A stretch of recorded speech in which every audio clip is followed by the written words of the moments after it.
Hello guys, share ko lang sa inyo. Yan, Nanyumin Band since 2011. Wala, share ko lang kasi sa tuwing nakikita ko yung word na to, may naririnig agad ako dito sa tenga ko. Yung mga tugtugan namin noon. Get Up, Nothing is Impossible, Victory, All for Love, More on Planet Shakers. Napaka-active namin noon. Grabe yung practice namin noon. Buong araw, abutin pa ng madaling araw. Tsaka hindi kami nagtatrabaho pag Sabado kasi ginagawa namin, practice namin yun sa simbahan eh. Magsisimula ng alas 4 hanggang alas 9 ng gabi. Napakasulit. Nagpapasalamat ako sa Panginoon sa wisdom and knowledge na nabinigay niya sa amin.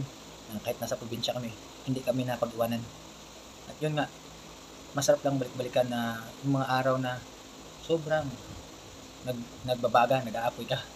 May mga services, hindi kami absent. Music team, laging present.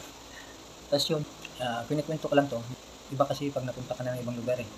Kasi hindi ka na pwedeng hindi magtrabaho. Yun talaga yung realidad. Pero ang importante, dapat stay connected ka pa rin sa Panginoon. Yun lang. Salamat.